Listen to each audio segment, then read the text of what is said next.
لا حول ولا قوة إلا بالله العلي العظيم. أعوذ بالله من الشيطان الرجيم. بسم الله الرحمن الرحيم. رب اشرح لي صدري ويسر لي أمري واحلل عقدة من لساني يفقهوا قولي. اللهم صل على محمد وآل محمد وعجل فرجهم. معزز خواہران السلام علیکم. آج کا ہمارا موضوع درس قرآن کریم ہے. درس نمبر 22 صفحہ نمبر 1. آج ہم سورہ ہمزہ کے بارے میں پڑھیں گے اور سورہ ہمزہ کے مضامین، اس کا ترجمہ، اس کی تفسیر، اس کی فضیلت کے بارے میں ہم لوگ پڑھیں گے. تو درس کا آغاز کرتے ہیں سورہ ہمزہ سے. اعوذ باللہ من الشیطان الرجیم. بسم اللہ الرحمن الرحیم.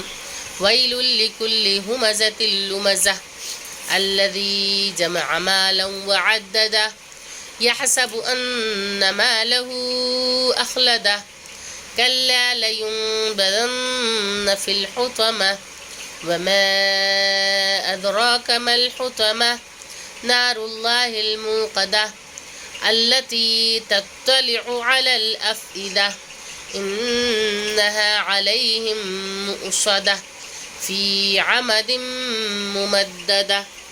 صدق اللہ العلی العظیم. سورہ ہمزہ قرآن کریم کا 104واں سورہ ہے. یہ مکی سورہ ہے. اس میں 9 آیتیں ہیں اور 30ویں پارے کا جز ہے.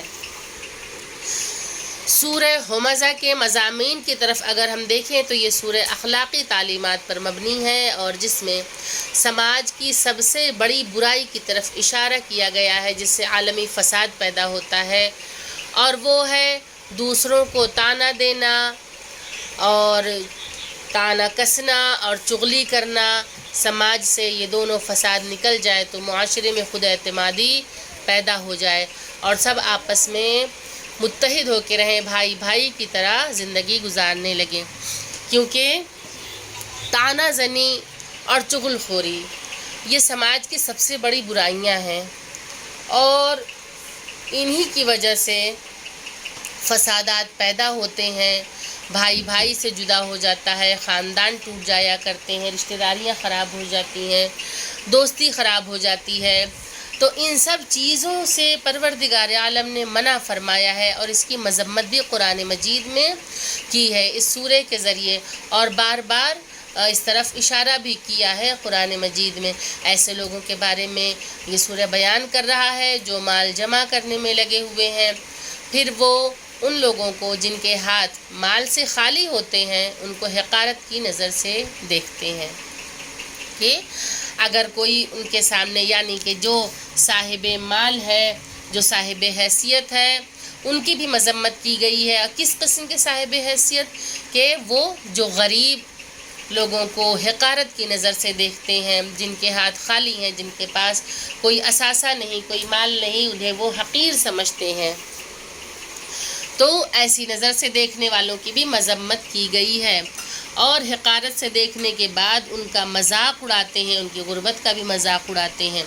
ایسے لوگ جو حقارت آمیز رویہ رکھتے ہیں دوزخ میں پھینکے جائیں گے اور جہنم کی بھڑکتی ہوئی آگ ہر چیز سے پہلے ان کے دل پر مسلط کی جائے گی اور ان کی روح و جان کو، جو اس سارے کبر و نخوت اور ان سے شرارتوں کا مرکز تھا، آگ میں ڈال دیا جائے گا کہ جن کے ذریعے وہ اس قسم کی حرکات کو انجام دیتے تھے کہ اپنے مال کی بنا پہ غرور و تکبر کرتے تھے، اکڑ کے چلتے تھے، اپنے سے کمتر یعنی کہ جن لوگوں کے پاس مال نہیں ہے ان کو حقیر سمجھ کے انہیں حقارت کی نظر سے دیکھتے تھے، اپنی شرارتوں کے ذریعے ان کا مذاق اڑاتے تھے. تو ایسے لوگوں کی مذمت ہے اور انہیں آگ میں ڈالنے کی طرف بھی پروردگار عالم نے بتا دیا ہے کہ ایسے لوگوں کا ٹھکانہ جہنم کی آگ ہے. فضیلت سورہ ہمزہ کے بارے میں رسول خدا صلی اللہ علیہ وآلہ وسلم نے ارشاد فرمایا کہ جو کوئی سورہ ہمزہ کی تلاوت کرے یا لکھ کر درد والی آنکھ کے لیے وہ اگر تلاوت کرتا ہے تو باذن اللہ اس کا درد ختم ہو جائے گا. رسول خدا صلی اللہ علیہ وآلہ وسلم نے ارشاد فرمایا کہ کوئی نظر بد کا شکار ہو تو اس پر یہ سورہ ہمزہ پڑھا جائے تاکہ نظر بد کا اثر دور ہو جائے، تو نظر بد بھی دور ہو جائے گی. اور ہمارے چھٹے امام امام جعفر صادق علیہ السلام نے ارشاد فرمایا کہ جو شخص سورہ ہمزہ کو فرائض میں یعنی کہ واجب نمازوں میں فرائض میں پڑھے گا، اس سے فقر دور ہوگا اور اس کا رزق کھنچ کر اس کی طرف آئے گا اور بری موت سے محفوظ رہے گا۔ ترجمہ و تفسیر کی طرف نظر کرتے ہیں کہ بسم اللہ الرحمن الرحیم، شروع اللہ کے نام سے جو بڑا مہربان اور زیادہ رحم کرنے والا ہے۔ ویل لکل ہمزۃ لمزہ، تباہی و بربادی ہے ہر تانزن اور چغل خور کے لیے۔ تفسیر اس کی یہ ہے کہ ہمزہ کا جو معنی ہے وہ غیبت کرنے کے ہیں، کہ ہمزہ کے معنی غیبت کرنے والا اور لمزہ کے معنی ہے آنکھ، ہاتھ اور زبان سے طعنہ زنی کرنے والا، کہ ضروری نہیں ہے کہ صرف منہ سے ہی، بلکہ اگر انسان آنکھ کے اشاروں سے بھی ظاہر کرتا ہے اس چیز کو، اور کیونکہ بعض اوقات بہت سی باتیں زبان سے نہ کہہ کے انسان آنکھ سے بھی بہت کچھ کہہ جاتا ہے، اشارے سے بھی بہت کچھ طعنہ دے جاتا ہے، تو کہا گیا کہ لمزہ کے معنی ہے آنکھ، ہاتھ اور زبان سے طعنہ زنی کرنے والا، اور اس سے مراد ولید بن مغیرہ ہے جو حضور اکرم صلی اللہ علیہ وآلہ وسلم کی غیبت بھی کرتا تھا اور سامنے آ کر طعنہ زنی بھی کرتا تھا۔ کتاب الخصال میں ہے کہ امام جعفر صادق علیہ السلام نے ارشاد فرمایا کہ اللہ تعالیٰ نے نبی آدم میں سے 13 لوگوں کو مسخ، بنی آدم میں سے 13 لوگوں کو مسخ کیا ہے۔ آپ نے فرمایا کہ عقرب یعنی کہ بچھو آدمی تھا جو لوگوں کے عیب تلاش کرتا تھا اور ان کی تحقیر کرتا تھا، انہیں ذلیل و رسوا کرتا تھا، تو اللہ تعالیٰ نے اسے مسخ کر دیا اور اسے عقرب بنا دیا یعنی کہ بچھو بنا دیا۔ تو بچھو بھی مسخ شدہ ہے کہ جسے جو آدمی کی شکل میں ہوا کرتا تھا، لیکن اللہ نے اسے اس کی انہی نافرمانیوں کی وجہ سے، انہی برائیوں کی وجہ سے بچھو کی شکل دے دی۔ رسول خدا صلی اللہ علیہ وآلہ وسلم نے فرمایا کہ جب میں معراج پر گیا تو میں نے اس رات کچھ لوگوں کو دیکھا کہ جو اپنے پہلوؤں سے اپنا گوشت کاٹ رہے تھے، خود اپنا گوشت وہ اپنے جسم سے جدا کر رہے ہیں اور پھر خود اسے کھا جاتے ہیں، اپنا گوشت خود کھا رہے ہیں۔ ان سے کہا جاتا ہے اپنا گوشت اس طرح کھاؤ جس طرح تم اپنے بھائیوں کا گوشت کھاتے تھے، یعنی کہ غیبت کر کے۔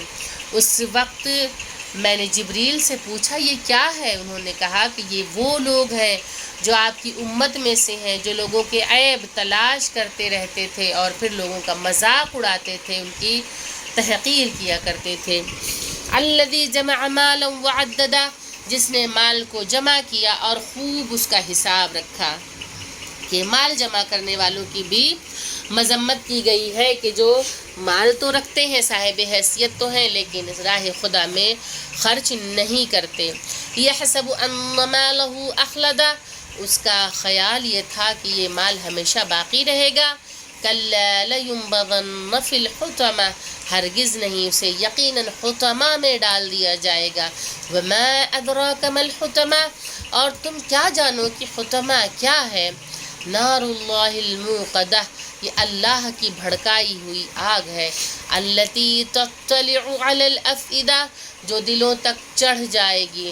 انہا علیہم مؤصدہ، وہ آگ ان پر گھیر دی جائے گی۔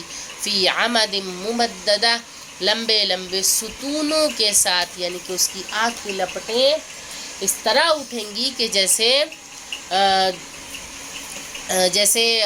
کھمبے ہوتے ہیں، جیسے ستون ہوتے ہیں، اس طریقے سے اونچی اٹھیں گی۔ حطمہ جہنم کے ناموں میں سے ایک نام ہے، جیسے سقر، جہیم، حاویہ وغیرہ وغیرہ۔ یہ ایک ایسی آگ ہے جو ہر چیز کو ریزہ ریزہ کر دے گی۔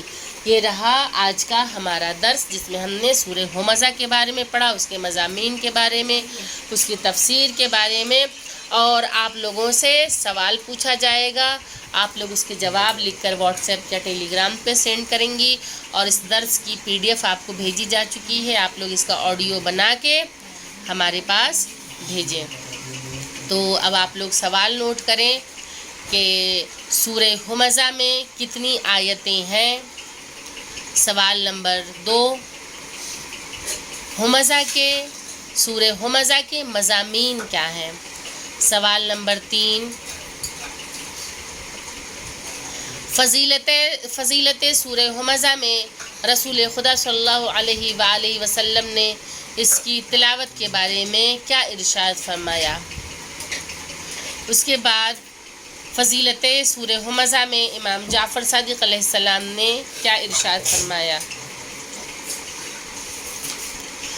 اس کے بعد اگلا سوال ہے کہ ہمزہ اور لمزہ کے معنی کیا ہیں؟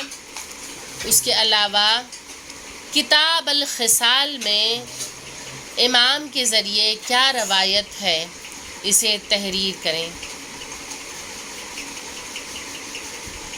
اس کے علاوہ ایک اور جو سوال آپ لوگوں سے پوچھنا ہے کہ ختمہ کے کیا معنی ہے اور اس کی کیفیت کس طریقے کی بتائی گئی ہے۔